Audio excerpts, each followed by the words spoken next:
to the Fantasy Footballers Podcast with your hosts, Andy Holloway, Jason Moore, and Mike Wright.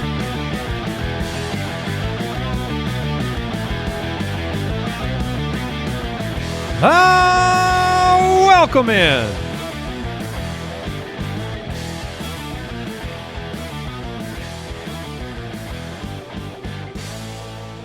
The Fantasy Footballers back with you Thursday, January 23rd. Jason Moore, Mike Wright, Andy Holloway.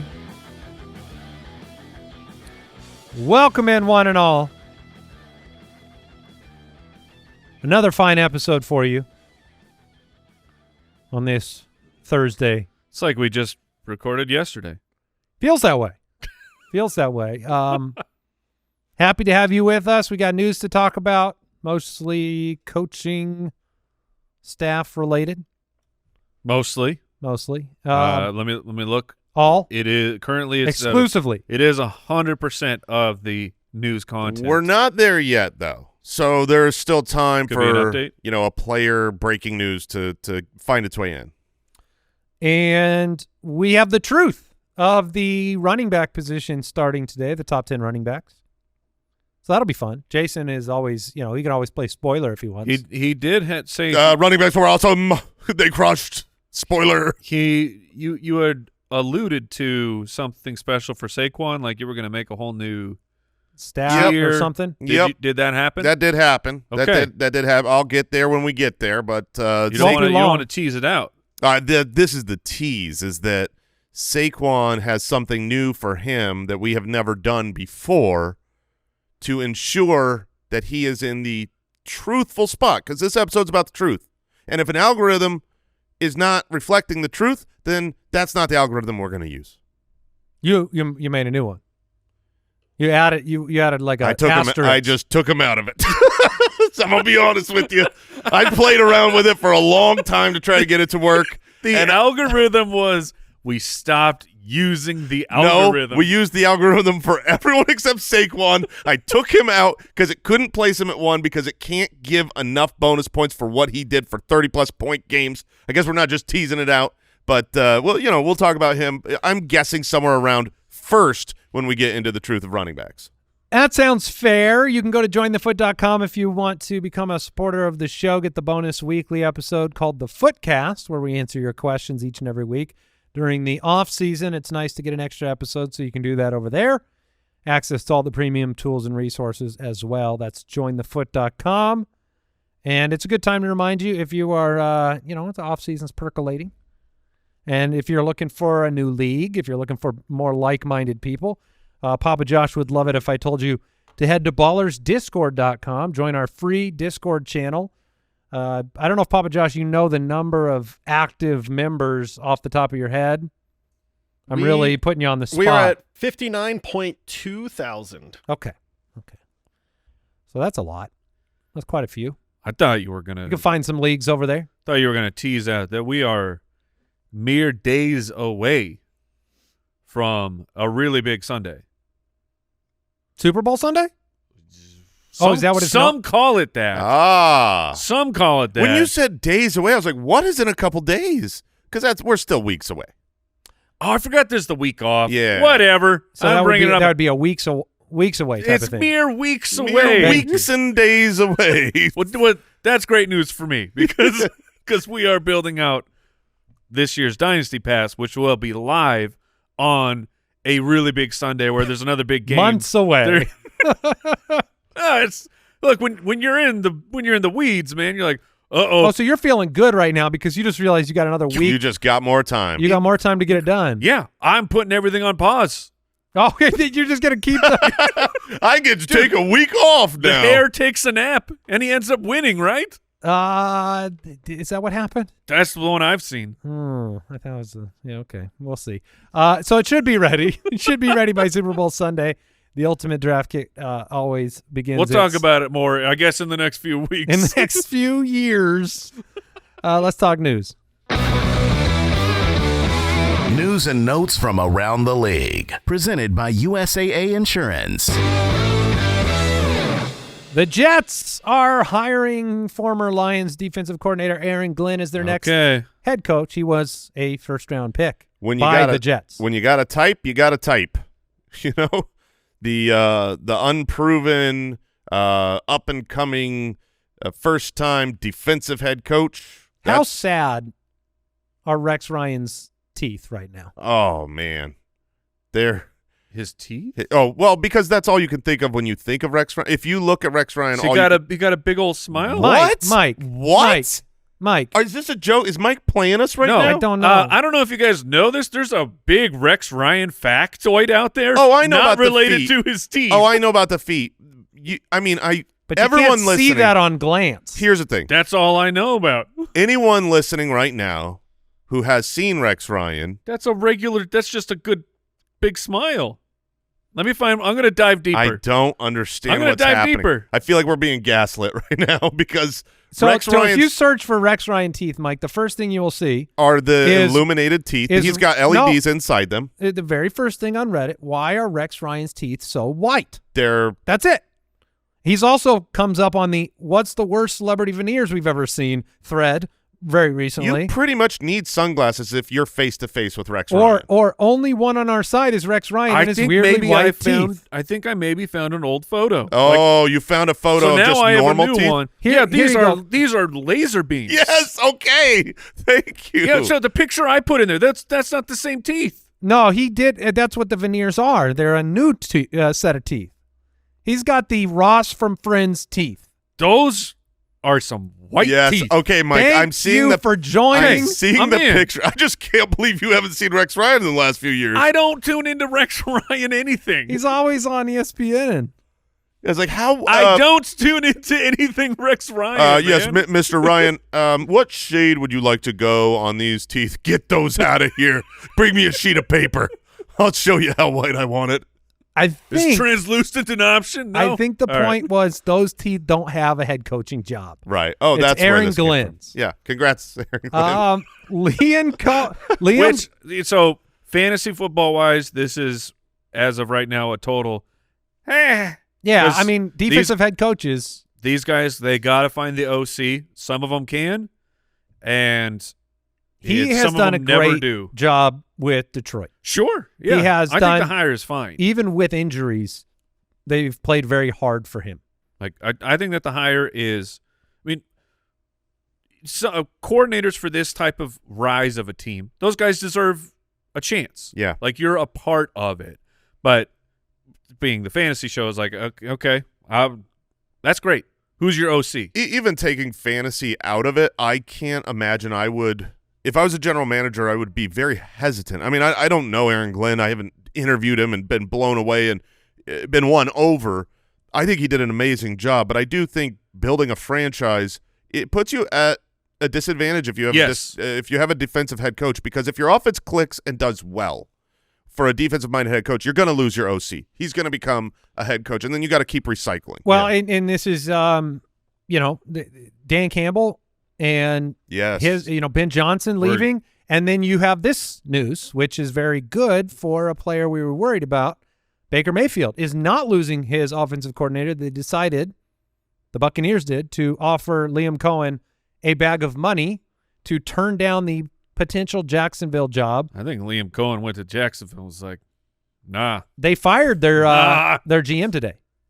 Jacksonville. Yes, Trent Baalke is fired. But Liam Cohen is staying, so Baker Mayfield will not have a new OC again. Great news. And that's exciting. And the Patriots are expected to hire, once again, for the third time, at least the third time, Josh McDaniels as their offensive coordinator to join Mike Vrabel. What are they doing? Yeah, I mean, you said for fantasy football purposes, with the Jets, we're not sure. We're not sure until Aaron Glenn finds his offensive guy. Well, Vrabel has found his offensive guy. We have plenty of data here. How do you feel about the third try here? I feel like they are assembling the hits, the greatest hits of Patriots. Romeo past. Crennel on the way back soon? You just wait. Just wait. Who was their other of the former Notre Dame coach? O'Brien? No. Oh. That was not. Oh my gosh. Oh, he's got a People Sirius XM show now. Charlie White. Charlie Yes, White, thank thank you. Okay. Yeah, there's Kyle. Thank you. All right, Kevin Did you O'Connell. want to talk about Rex Ryan's teeth, Kyle? Yeah, were you aware of his teeth, Kyle? I don't care about his teeth. But Were you aware of his teeth? I'm proud of you for not caring. You're a better man than us. Were you aware? Not really. Oh, Yeah, man. see, That's another man who has not watched Rex Ryan. I don't know how you can ever watch and not be aware. They're like flashlights in his mouth. Yeah. I mean, thank you, Jason. Yeah, I'm sorry. The Vikings have agreed to a how do you do that? Guys, I'm just learning about this, so I'm trying to get all this information in real time. Sign me up? How do I get teeth? You want those teeth? Yeah, you can read menus at dark restaurants now. It's amazing. I mean, you don't even need to do the old person thing with your phone at all. You just hold it closer to your face. Hey, Rex, can you smile for me? Having trouble reading Rex, read for the table. I can't get these desserts. I can't make it out. The power's out. Let's go to Rex's room. I have to imagine in the dark he glows, like legit. They're pretty white. That's wild. Didn't know this was going to be the podcast today. Kevin O'Connell, multi-year extension with the Vikings. The best part here is Oh, my God. Yes. Oh, my God. the best part is how completely outdated this is. Like, this is not a relevant personnel. This has nothing to do with anything going on. This is an a years-old thing that happened. This is everything. And that's what today's episode is about. Do you think the newfound confidence, though, with these chompers was that he could go he could go back in there and get the job? Man, he thought he could shine bright in that room, you know? He did. Okay. So Kevin O'Connell. Third try here. Kevin O'Connell, multi-year deal Of course. with Minnesota. The whole teams want to trade for Kevin O'Connell thing, that just, like, I don't doubt it was true. Like, yeah, if I would have loved for my franchise, if we don't have a good coaching solution, to be like, oh, that guy, he's turned around the Minnesota Vikings program with Sam Darnold. He didn't have a contract though, right? He was about to be up, yeah. Okay, so then maybe that was what kind of spurred those rumors. But yeah, so he's back. That's great news. All right, we will have a full coaching changes episode in late February. Oh, so much Rex Ryan in that I episode. wish. Now, Mike, now that you're aware, Yeah. how disappointed are you he didn't get the job? Oh, so disappointed. 2025 would have been lit, you know? The content that we could have come out with. That's all that matters. We're pulling all these things off. This is off the top of the head. If you gave me some time in the lab, Oh, man. to think about good teeth jokes. You didn't know about it 5 minutes ago, so just imagine what you could do. This is great. Congrats, everybody. I'm He not even is- here. It was rumored they called him in for a second interview, but he was getting his teeth whitened and he could not make it, and that's why he didn't get the job. Sorry, is it a Wednesday, Friday, or Tuesday? Because that's my teeth white. Does he not drink coffee or anything? It's that, you know what it is it's been more amplified. Oh, I can't believe we're still talking about this. It's been more amplified because he's on ESPN and he gets the orange put on. Yes, I can see yeah. that. So yeah. they put the orange He's got the on. skin tanner on. And when you've got that combined with the teeth I'm at just this saying, level, like your teeth, they stain. Is there like a stain repellent you can put on your teeth? I think veneers don't stain. That's not possible. this is accurate. But Yeah. also, good What? night, man. Yeah. Good night. I am just looking at picture This is great stuff. after picture. Ladies and gentlemen out there who were not aware of this, go search. And if you find a picture of Rex Ryan in All these pictures in Slack are killing me. Here's what I want you to do right now, because we're recording this the day before. The Falcon, I want the picture you just shared in Slack. I want you to, no context, tweet it right now. Yes. Tweet that picture. Do not say a thing. People will find it tomorrow. That guy is going to a rave. It's impressive. All right. He's ready. He's got his Guys, glow teeth on. Yeah. this is the truth about Rex Ryan episode. We're going to get to running backs, I promise. It's the off season. Yeah, that was today's news and notes presented by USAA Insurance. Learn more at usaa.com/insurance. Here we go. You want answers? I think I'm entitled. You want answers? I want the truth. You can't handle the truth. Did you make that graphic, Falcon? Or was that something He you wishes. found? Grok. Oh, Grok made that for you? Okay. Moving on to a rather important position in fantasy football this year. the running backs, the top 10 running backs, what is the truth? We look at consistency. We look at performances relative to their fantasy finish and tell you the impact that these guys really made on your team, so you have a proper evaluation of the season and an outlook for next season that is right and fair. And we often bring up, like, you can go back and listen to these again in about 6 months, because when you're getting ready to draft, there are players there are distortions to how consistent and helpful they were for your team. For sure. We'll talk about a couple of them today that, we got to figure out what the truth is. I think there's one player on today's show that I'm not sure what the truth is. So hopefully you two can illuminate that for everyone and myself included. I can't think of anything. Yeah, you just say illuminate. You think about them teeth, man. 2024 crushed for running backs. Most total in the rushing department. Yeah, when on the ground. Yeah, because it. yeah. I guess I assumed. Yeah, I got what you're saying. Receiving production for running backs was was down overall. The most total rushing fantasy points for running backs since 2011. The second most rushing touchdowns since 2011. And the receiving production did take a step back. It's the fewest receiving yards at the position since 2011. I'm not surprised in some regard that number has, some of the more prolific running backs in the receiving game aren't there anymore. They're getting older. Austin Eckler for a long stretch was 100 receptions a year. And McCaffrey missed. And Christian McCaffrey. So it does make sense. And Kamara got injured as well. Yeah. So, here we go. We're going to talk about the top 10 running backs. And the breakdown here, 21 points is a great game. So we look at how many great games they had. Good games are 12 or more points. Bust games fewer than 7. We don't count missed games due to injury against their consistency score. And Jason, just to make sure, we left Week 18 out again. We did. Week 18 does not apply here. So number 1, I guess in a new category, Saquon Barkley. He was the number 1 most consistent running back by our consistency metrics, 44% great, 75% good, only 6% bust games. It was 1 bust game.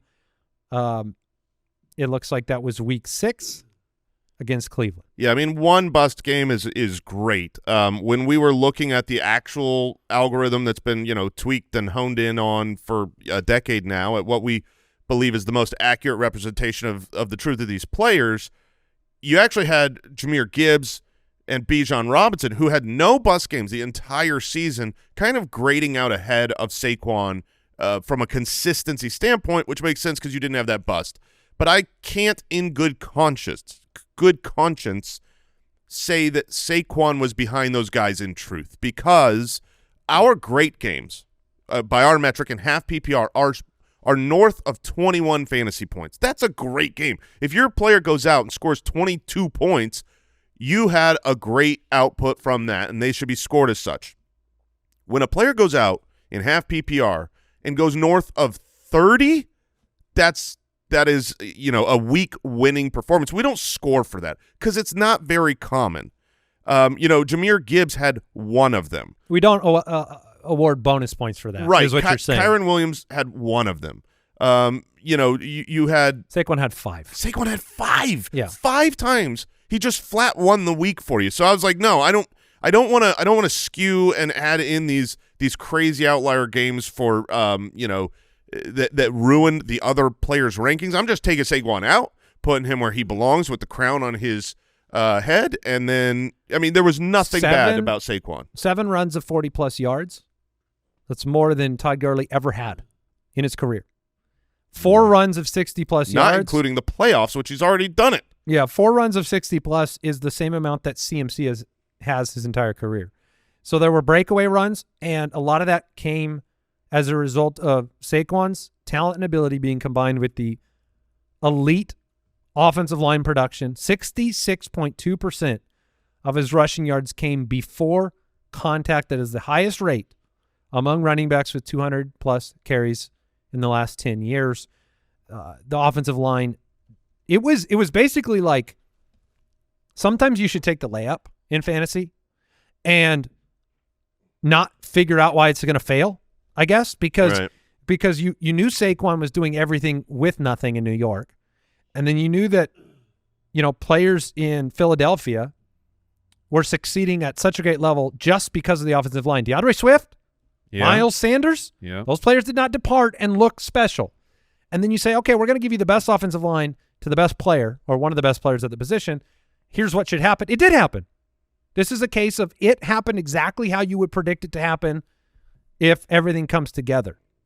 I think because I was on the side, guilty of, I was not anti Saquon, but I was a little nervous, a little skeptical of with the changes that were going to happen. And it's like, well, Jalen Hurts is good for, 10 plus rushing touchdowns. Can this offense with A.J. Brown or Devontae Smith, because passing touchdowns are going to happen too, and you have to just slot in 10 plus to Jalen Hurts. How about 14? How does Barkley? Yeah, you got 14 this year. How about 14? And Barkley's at 13. I think that was the bigger surprise to me. It wasn't the Barkley's going to rip off huge games because he his athletic profile. This is what he's one of very few running backs in the league that can hit a 75-yard rushing touchdown. Not everybody can do that. People get caught. Saquon Barkley will not be caught. But to get to the point where you're 13 touchdowns that was the part that I was hesitant and nervous about coming through. And I mean, the egg is on my face. It did not work out. It was that across way. everything. I mean, obviously he could have broken the rushing record if he played in week 18. So it wasn't just touchdowns. It wasn't just big plays. And I think a lot of this was the fact that the Philadelphia Eagles defense was so much better this year that they were in a lot of winning game scripts where Jalen Hurts didn't need to air it out a lot. I don't expect their defense is very young. They're two rookie corners that they both hit on this last year. Jalen Carter, their defensive line. So going forward to next year, you have to imagine it's not going to be necessarily as lapping the field as this year because big plays are hard to come by. Yeah. But he should be the number one running back drafted. And there's no reason to look at next year and say that anything shouldn't work as well. I was in the camp too where I was nervous about things going as perfectly as expected. I end up trading Saquon in the preseason and getting Gibbs, and I lost. Yeah. I lost the trade like that. We're going to talk about Gibbs in a minute. Was great. I You think- lost. And the aside the touchdowns were, you're didn't see it being that great. But one of the bigger concerns was, okay, Jalen Hurts, mobile quarterback, not a huge passing volume, just in general. We need you to be at the top. Receiving does have to be in your profile, unless you have an outlier year. So it's if beginning of the year with all of the there's some unknowns here. If you said, okay, Saquon's going to catch 33 passes for 278 yards. You go, oh, he's not the number one running back. No way. No, he's And maybe, tell him that Jalen Hurts is going to score 14 times. Yeah, you're on tush pushes. Maybe Saquon's a top 5. Yeah. Did he have such a so? This was a unique season, but he is a unique player. I think it's important to say it was a unique season that will probably not be repeated too, because Saquon has had a prolific injury history in recent years. Avoided that entirely this year, which is super impressive. I feel like we had at least a few times too during the season. We're like, there it is. Yeah, I mean, there was the Saquon's done. Oh no, he's back. He's back. Everything's okay. First 16 game. So he missed the last week, right? Correct. Yeah. So They sat him down. first time he's played he played 16 in 2022 and in 2018. But he's had a lot of years where he's been banged up. And the snap counts haven't been high. Yeah, he's done okay. Career for a career running career back. high in opportunities. So It's Wild. impressive. we'll take a break. We'll jump in with number 2, another elder statesman getting it done.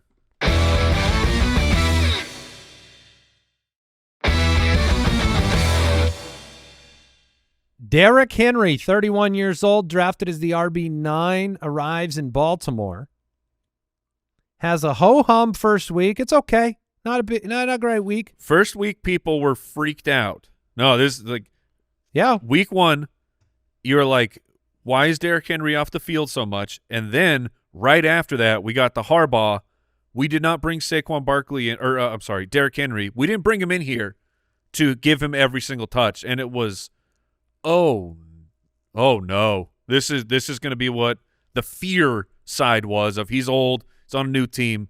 Week 1 was when Jason felt so good about Isaiah Pacheco over Derrick Henry. Heck yeah, and week 2. I was happy just because Pacheco was good both weeks, but that was wrong. So Derrick Henry ends up number 2 in fantasy points, number 4 in consistency. He was the number 1 most consistent in the first half. It did slip to number 6 in the second half. 38% great, 81% good, 6% bust. There were, despite the amazing season, there were times I think that there was some frustration in the amount of snaps that like Justice Hill would be getting, 2-minute drills, certain situations. Rarely busted, one time. Most consistent season of his career in terms of good games was 2024, 81% of the time. So even all those prolific top-tier fantasy seasons, he never had this much consistency as he had in Baltimore. And that's, I mean, you could look at Baltimore's record, right, and how well they played on a regular basis. Kyle's hitting us with this hot stat here of Baltimore was leading or tied on 81% of his rush attempts. Yeah. Like this was another one that just played out exactly how you'd be like, oh, perfect scenario for Henry. Yeah. Put him in a team that was always winning. And we did talk about that a lot. Yep. Because the good Tennessee years, they were winning a lot of games. Well, I mean, that was his career. We brought it up. In wins, this is across his career, he averages 19.2 fantasy points per game. In losses, 9.8. It is as big a split as any, it's like the historical Big Ben home road splits. Like, it's one of those where you can bank on it. If they're losing, because he's not a pass-catching back, if they're really, really losing a game, he can't do what he does. If they're winning, it's because he did what he does. So it's nice when you go to a team where you're like, how many games are they going to win? 10, 11, 12, 13, 14? Next year going into next season, you have to imagine they're going to win a lot of games again. Highest yards per carry in the NFL. Much better at home. 22.1 fantasy points versus on the road at 16.7. Saw 91% of the Baltimore carries inside the 5, which is the highest percentage in the NFL, right? And like you said, just amazing. When the team is winning, he takes the momentum and literally runs with it every single time. Like it becomes much more of a judgment call on the defender on whether they want to try to stop this guy with their whole heart. Yeah, the business decision. Yeah, so entering year 2 now for Derrick Henry. And you had some hilarity of, like, when you have running backs for Philadelphia or Buffalo, and they get in close, and you're like, oh, Josh Allen's going to steal my James Cook touchdown. I know he's going to do it. And it was Lamar did steal touchdowns, but because of play action. Like it was not the read option. I mean, Lamar had 4 rushing touchdowns on the year. So it was just that if you had Henry, oh, man, that was the worst when you get into the goal line. And you just knew. You're like, it was done. They're going to hit the play action because if I were calling a play, even if I have Derrick Henry, I think I'm going with the play action here. Yeah, I mean, it's going to work. They didn't do it that much, though. I mean, he had 10 rushing touchdowns inside the 5. When they got down there, they said, hey, big guy. Go into the painted area. Yeah, 16. He was at 1,921 yards. Saquon was at 2,005. And 16 rushing touchdowns. It was outrageous. Number 3, bird of a different feather to some degree, right? Yes. Jahmyr Gibbs came in at number 3 in fantasy, number 3 in consistency, and in the first half and the second half, 4th and 4th. I mean, very consistent. It was wild because of all the players that you would think would have more inconsistency. You would think it would be a guy that was in a committee until the last 3 weeks of the season. 81% good games, never busted, 31% great games. I had Jahmyr Gibbs on our League of Record team throughout the entire year. I'd go in, these games would start and you'd have a first quarter of no points. And it was all the time. It would be David Montgomery gets the first drive, he scores, and if the other team takes, it's a 3 and out here for the Lions. Look, the first quarter would end and I'd be in the single digits, low single digits with Gibbs. And every game would turn out fine. And I had Montgomery on the other side. We won't talk about David Montgomery on today's episode. That'll be next one. But just spoiler, he was consistency ranked number 7. I mean, he was as consistent as it comes. I don't know how this team – do you have fears with Ben Johnson leaving that the running game might change, or do you have hopes that, as the Gibbs manager, that Gibbs will be more involved and it'll be less of this committee with a new offensive mindset? I think I would expect things as of right now to be very much the same. I think the identity, the way that Dan Campbell wants to be winning football games and is to hit people in the mouth and to use both of these guys that they have huge investments on. Like Montgomery got a big contract. Gibbs was a high draft capital top 12 pick, right?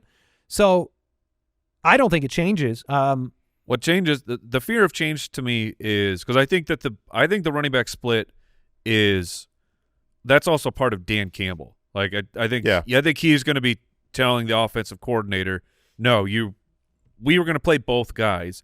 The concern would be they were the highest scoring team in football. The highest scoring team in football is going to have a great fantasy running back, kind of just regardless. And they were 5th, 2 years ago. They jump up to 1st this year.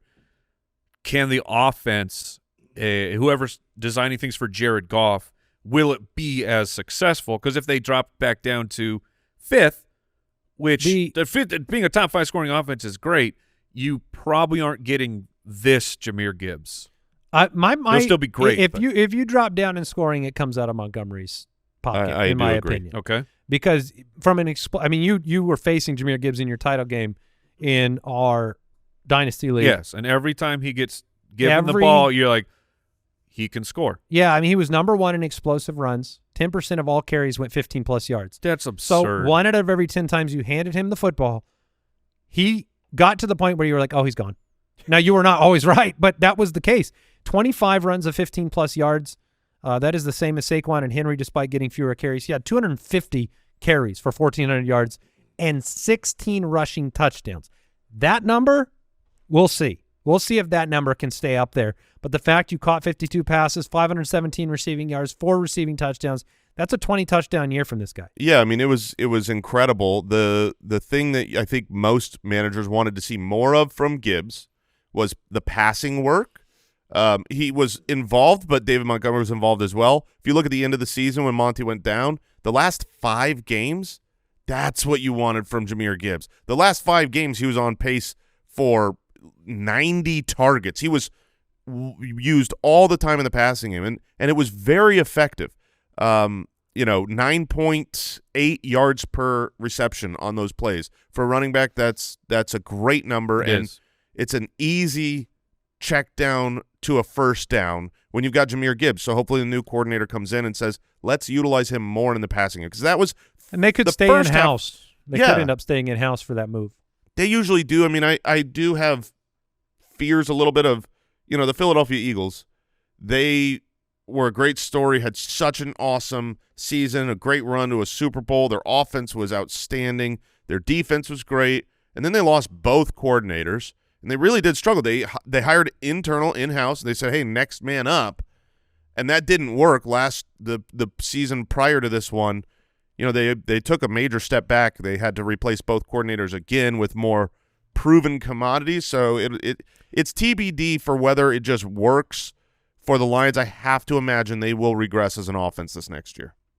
Just by simple odds. Like the teams finishing number 1 in points in back-to-back years is not common. You're telling me they lose their offensive coordinator, who has been a big part of what they've done, and they're going to stay there? It's probably not going to happen. No, but they could be in the midst of a Rams-like run where you have a good handful of peak years. Yeah. And I would expect that. What's funny is the first 3 names they're all players who, if you made the bull case for them before the season, that bull case came true. I'd say first 4. Well, let's go to number 4, Bijan Robinson. Consistency was number 2. The second most consistent running back in football, number 7 in the first half, and really turned it on in the second half. He has been the kind of the posh pick, I think, for people to put at number 1 next year or put him at number 2 next year. It's been Should we really be looking at Bijan at 22 years old, going on 23, with the way he finished the season, number 2, number 8, number 11, 8, 5, 2, all these top 10 finishes, 81% good games, 38% great in a season where you had a quarterback change? Is this the time that we finally hand the baton to Bijan Robinson going into year 3? Yeah, I mean, it was handed to him. It really, you start the season and you had a well, lot us of as fantasy managers is what I mean. Like, are we ready to hand him the baton at the top of the list? I think that some people are. I'm not, simply because of Saquon Barkley. I think that team makeup is one that I want a part of more than the Atlanta Falcons. That would be the whole reason. If you swapped those players, if you put Bijan on the Eagles, he would be everyone's number one. When you're not even 23 years old, you are electric every single play, adding more every single play. Tyler Algier is a good player, and they need to spell him, and he would come in and do some stuff. But then it would kill drives because Bijan, every time he got the ball, would make a cut and just get an extra 3 or 4 yards. He didn't have the same amount of breakaway runs like Jahmyr Gibbs, like Saquon Barkley. That's something. Yeah, what do you read into that? Because I noticed that too. That's how it felt. Yeah, he was tried and true, but there were not those like old school AP breakaway runs that made the headlines. Yeah, and that's I think what limits his upside to just say he's absolutely going to be the number one player, because those breakaway plays are almost always, for the running back position, when you have a 60-yard run, it's a touchdown. It's a house call. So you're taking away, there's a reason Jahmyr Gibbs and Saquon Barkley have so many touchdowns, because when they have these big plays, they end in, an extra 6 fantasy points. Bijan didn't really have that, but what Bijan did have is 75% of the snaps. And later in the year when they made the quarterback change, 82% of snaps. You started to see him utilized the way that he should be, the way that his talent and body and draft capital allows. And so it gives me a lot of confidence. Like, he'll be my number 2 running back. You know what his his longest run of the season is? I just looked up because I was curious. I have no idea. I guess something? I don't know. 37 yards. Oh, I was going to guess 36. Mike said 70-something, and I retracted. Yeah, his longest on a per-game basis, if I read them out. I had Barkley up. 13, 19, 7, 9, 28, 16, 26, 13, 16, 37, 9. It's just interesting to me because I didn't have any shares of Bijan this year. So I didn't have my eyes on him as closely as maybe a Gibbs or even watching Derrick Henry, who's on primetime all the time, like Atlanta was not. And so I do feel like this is one of the quieter, unless you had him, kind of a quiet number 4 finish. If you had him, you loved the ride. I mean, obviously 0 bust games the entire season. He had almost 2,000 combined all-purpose yards. So this was outstanding. His utilization just kept going north and north.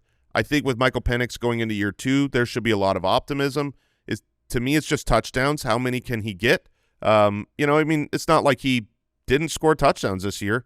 Finished the last 3 weeks of the season 2 apiece and had 14 touchdowns. You believe in the future of Michael Penix and what that will provide for the offense, and being because you got to be a top-tier offense to really put up the kind of numbers that would get number 1. It's difficult because the Penix Jr. games, that was the final 3 games of the year, which was the Giants, Washington, which their defense was kind of relapsing a little bit in that span, and then the final week was Carolina. So it's like we have not seen a true like Washington. That's a good matchup, but the Giants and Carolina, that's not a battle testing quarterback scenario for an entire season. No, that's a little upsetting. It was nice though, those last 2 games, 5 targets. And Bijan dominated. Bijan was great, but I like seeing in a game script where you're not being blown out, because a lot of times that's where the inflated 7, 8, 9 targets to a running back happens. 5 targets in those games is really nice. Number 5, Josh Jacobs. Wild. Consistency rank was number 8. First half of the year sucked, man. First half of the year he was all over the place. Some question marks after 4 weeks. You were like, some is this working? Big question is this marks. working? Number 17 in consistency in the first half. Number 5 in the second half. 25% great, 63% good. Only 1 bust game. Very good against both top and bottom defenses. So whether they were great or not, very consistent. Same with home and road splits. And this was not the backfield that maybe the Packers envisioned in the very, very beginning. But they knew, and one of the reasons they signed Jacobs was they knew he could handle a huge workload. And 301 carries later, 15 rushing touchdowns, 1,300 rushing yards, contributed in the receiving game. Obviously, this was a workhorse role for him and very impressive. The end of season is so wild for him because, I mean, it was incredible. It is definitely propped up by touchdowns. I mean, he had 15 rushing touchdowns on the year, and like the bulk of them came after the bye week. 12 of them through week 7. 12 of them were week 11 on. Yeah, I was going to say through week 7, almost 2 months of the season, he had 1 touchdown. It was like 15. Yeah, that's a furious pace. I mean, most touchdowns inside the 10 of anybody. And then you have, and then over the stretch of that, incredibly effective in the receiving game, but then would have games where with literally 0 targets.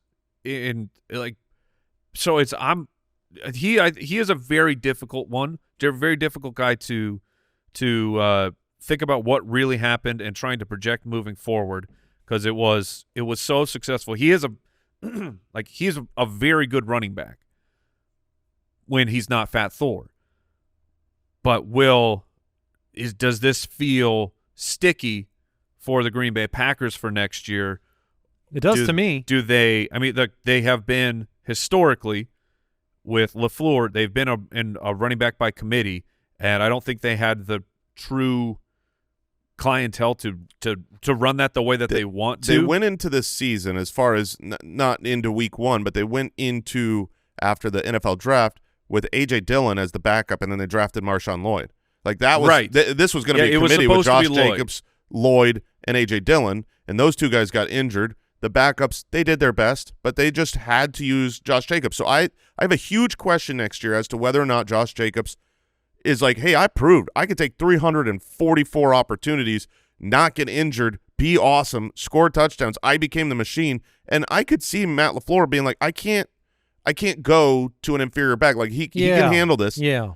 I can see that, but I can also. It's going to be transactions. See the other way. It's going to be transactions to me. What is their action? There won't be any. There won't be any more. I mean, this is Josh Jacobs had already secured himself as a workhorse running back in the vein of Saquon and and Henry and those backs, and then they went and spent the money on him. Then he did it and delivered. I'm with you on but what if they go out and draft a running back? Or Marshawn Lloyd is they have. I mean, they have personnel there already, right? So they have Emmanuel Wilson, but if they draft a running back super high, sure, you can change the conversation. But what I'm saying is Josh Jacobs in league circles and with the Packers and with his history of running and playing the position, that is who he is. Oh, you don't want to bring up history, Andy. If you want to bring up history, you're going to find out that Josh Jacobs was the running back 8 in 2020. And then he fell to the running back 14. And then he was the running back 3 in 2022. And then he fell to the running back 27. And then the running back 5. I mean, this is a red light, green light situation. So history says he's going to have a bad year. I can see all the arguments for him. Just saying that for next year. He's a year younger than Saquon on a winning football team that got all the red zone carries, and it worked. Next year, he will be.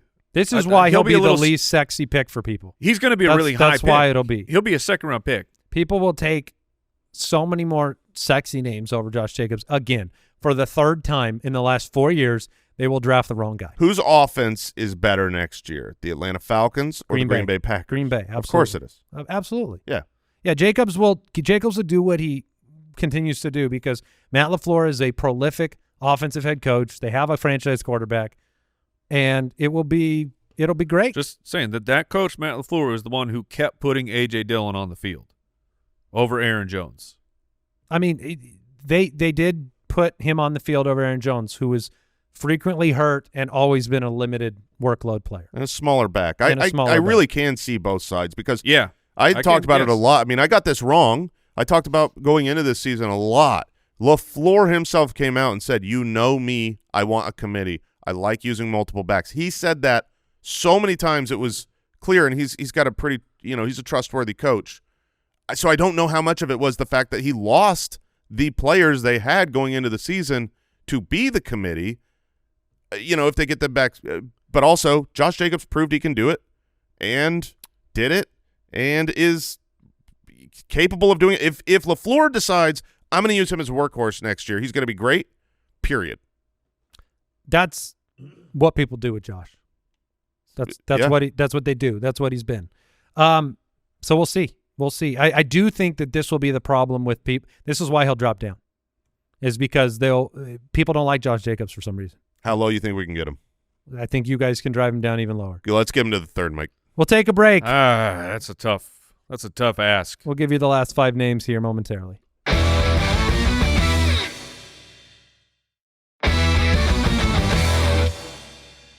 Kyren Williams comes in at number 6.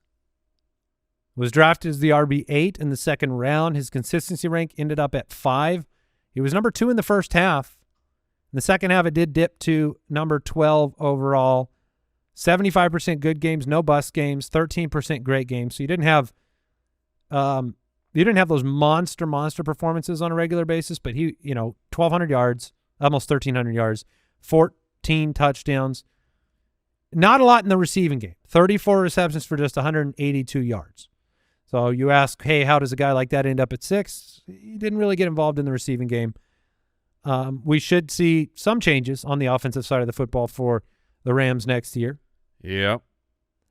But I mean, this was a successful season. Is that how you would describe the pick? I mean, I think if you took him where he was being drafted, you were very happy. You're very happy. I mean, he was the running back 6. He was consistent. He didn't bust. He won you some weeks and never really lost you. This is a player that I don't fully understand because he's 5'9", 200 pounds. He's a smaller back. He plays so strong and is so hard to take down. I mean, we loved his film in Notre Dame, loved him as a prospect, and it's so fun to watch him. I really enjoy watching Kyren Williams. I just don't get how it works. Because he has strong muscle, not fast muscle. I do have some very important news. That's scientific. You can't argue that. Kyren Williams returned how many punts? Oh, yes. For the Los Angeles Rams At least in the first 2024. one. At least the first one. How many total punts? I'll go 5. I'm going to go 4. 12. Oh, all right. He received 12. The whole punt returner narrative. And he returned 21 punts in 2023. So he went down from 21 to 12. So this was one of the things that we talked about going into the season, and one of my top 10 tips and tricks to remember is that if you've got a great player who is succeeding and they draft depth at the position, do not be afraid of just saying that player's great and they know he's great. Maybe that speaks to your Josh Jacobs argument that they're going to keep using him that way, because this was a player who 2 years ago played 76% of the snaps. And then they go and draft Blake Corum, and you're like, well, he's not going to be like that. Do you know the percentage of snaps he played this year? 81%. They're like, we could do it even more. Blake Corum averaged 3.4 rushing attempts per game. You had a period of time from weeks 2 to 7 where no Puka Nacua was on the field. He was a red zone dominator. Over the last 2 years, he has 31 total touchdowns in 28 games played. Only Gibbs matches that number. And so he's entering the final year of his rookie contract. Does he get an extension? I don't How long will the core of man. this team stay together? There's always questions about Get that Stafford. money, Kyren. Yeah, get that shmoney. The problem is you're playing for the Rams, who I feel like this regime, this general manager, this head coach, learned a very costly lesson when they had the best running back in the NFL in their eyes, and Todd Gurley, and they paid him accordingly. And then the running back did what running backs sometimes do. He fell off a map, he didn't have the same burst all of a sudden, and then you had to deal with cap hits for multiple years, hurting your team's chances. I don't know that they're going to give him a big enough contract. Kyren needs to go get that money wherever he can get it. Yeah, he does. I don't know if he'll command it on the open market or not, but I will say from a dynasty perspective, he is one of my – I have fears. I have no fear. Next year redraft, I will be all in on Kyren. I was all in on Kyren this year. The talent's too good. The offense is great. McVay knows how to use him. He plays well in the system. They use him in the red zone. There's nothing not to like about Kyren Williams. But I'm not sure he's here 2 years from now. and he which could means just you would want to involve the next up as well potentially if it helps you. They were getting Corum going at the end. He broke his arm, which is unfortunate. But Kyren, 2 straight years at RB6. Oh, don't do it again. There's a fragility. There's a fragility with the Stafford situation that's always going to be there. I think he's back. Well, I don't mean just him leaving, but the injuries. Oh, yeah. And what is this offense? What is the status of Cooper Kupp? A lot of questions here. But I'm with Jason that I will probably just be status quo with Kyren. He's great and he scores a lot of touchdowns. Devon Achane at number 7. Jason's my guy. His consistency rank, though, 17. This is the guy. This is the reality versus the fiction reality situation because drafted at RB10, and I don't think your answer is I'm happy.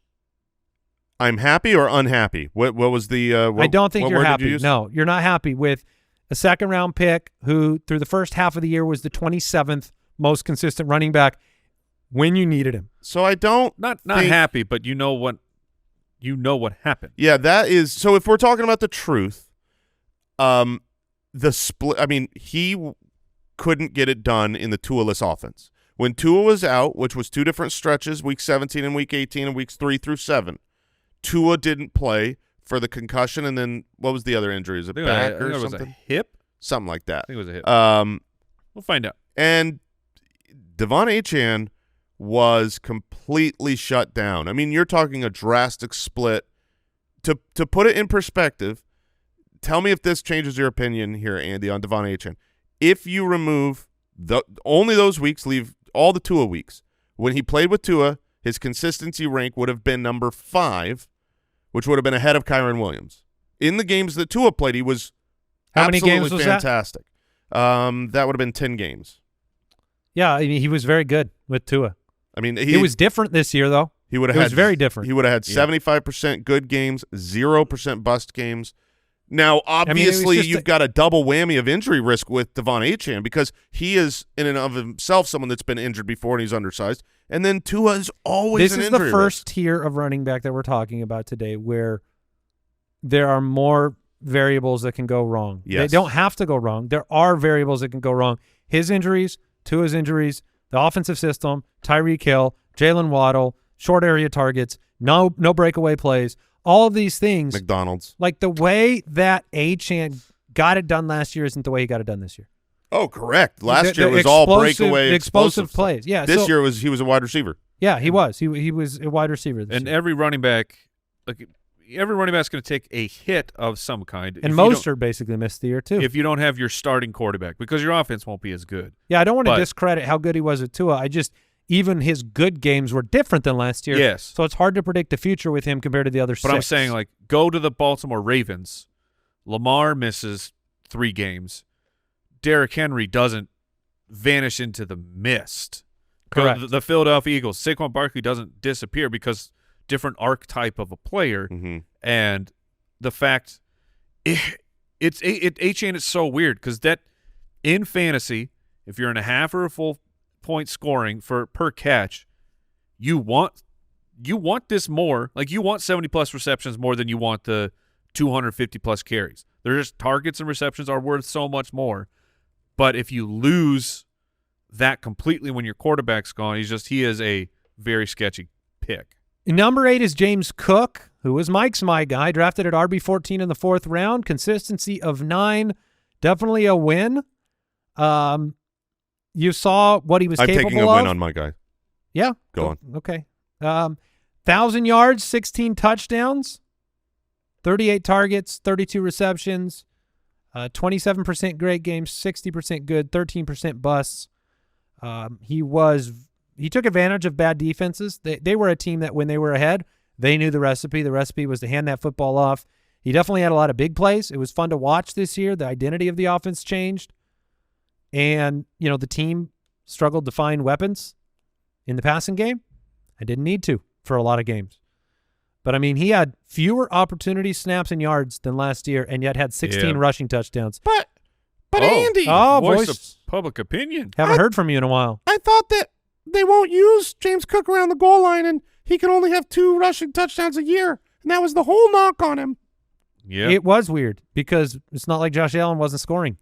2 rushing touchdowns rookie year, 2 rushing touchdowns sophomore year. They're like, when we get around the goal line, we're not going to let him. 16. He tied OJ, right? I won't have him next year. I won't have James Cook. You don't? I won't because I think the passing pendulum will swing back and forth a little bit year to year. Ray Davis is a really good player. They showed a willingness to use different players in different scenarios, and 16 rushing touchdowns is very, very, very hard to repeat. I don't care if you're LaShawn McCoy. I don't care if you're Derrick. Well, not Derrick Henry can repeat. Sure. But I don't care who you are. It's hard to report that number. Yeah, the lack of opportunities and it wasn't just Ray Davis. I mean, you get Ty Johnson's getting important work in here. James Cook, it doesn't seem like he will ever be way over this in terms of opportunities. So he is capped, and his ceiling is capped by the amount of touchdowns he gets. But he's a great, efficient player. Any thoughts on James Cook there? It's just crazy to me that he was the running back 11 last year with 2 touchdowns. He had 16 this year, and he was the running back 8. Yeah. All right, we'll put a pin in it. We have a second episode for the running back truth coming up, and we will tackle running backs 9 through however many we can get through on our next episode. But first, Fantasy Face-Off, presented by DraftKings. Look who's back, boys. Mike's got his crown. The king of the castle. Jason and I flamed out this week. We'll just be honest about it. Mike continues his hot streak. I was trying to find my notes on the 2 I picked this week.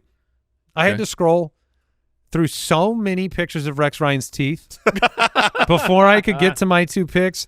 Last week, I'm actually rolling out the exact same What could go wrong? player this week. I am taking Josh Allen over 228.5 passing yards against the Chiefs. Okay. And then I am taking Travis Kelce under 70.5 receiving yards. Wait a minute. Read that again. Allen over 228.5, Kelce under 70.5 receiving. Well, I have Kelce under 70.5 yards receiving, and I have more than Josh Allen, but I got 229.5. So you didn't get in fast enough. If he gets 229, I'm gonna be so pissed. You picked the same two. I did. So tell the two people clowns over here just playing in the mud. No, Mike, what did you do? Things are looking up for you. That's wild. So for this week's pick 6, as we're giving you 2 of our picks, I have Josh Allen. I'm taking the more on the rushing touchdowns because when the big games are on the line, Is that 0.5? Yes. Okay. So all he needs is 1. When the big games are on the line, Josh Allen runs 6 rushing touchdowns over his last 6 playoff games. The numbers are he runs more in the playoffs because he's not taking no chances. And then I'm going to take Kareem Hunt more than 36.5 rushing yards. He's been getting more work. Pacheco was my last week because Pacheco does not look the same. Not that I think Kareem Hunt is amazing, but it's 36.5 rushing yards. And the Buffalo Bills defense, they're a bit of a run funnel right now. So I like him more than 36.5. So those are our pick 6 picks for the upcoming championship weekend. That was Fantasy Face-Off presented by DraftKings Sportsbook. DraftKings Sportsbook is crowning a king of the end zone every NFL game day. Download the DraftKings Sportsbook app and use the code BALLERS. That is the code BALLERS to compete for a share of $2 million in bonus bets. Only on DraftKings. The crown is yours. Don't worry. We've got a Footcast for all of you supporting the show at jointhefoot.com coming out later today. And we have another episode, the part 2 of our running back truth next week. Enjoy the football, everybody. Goodbye. Gambling problem? Call 1-800-GAMBLER. In New York, call 877-8-HOPE-NY or text HOPE-NY 467-369. In Connecticut, help is available for problem gambling. Call 888-789-7777 or visit ccpg.org. Please play responsibly. On behalf of Boot Hill Casino and Resort in Kansas, 21 and over. Age and eligibility varies by jurisdiction. Void in Ontario. 1 token per customer. Tokens expire at the start of the final of NFL game each day when offered. Use token on day's longest touchdown scorer to receive equal share of $2 million in non-withdrawable withdrawable bonus bets that expire in 168 hours. Additional wagering restrictions apply. For additional terms or responsible gaming resources, see sportsbook.draftkings.com/promos.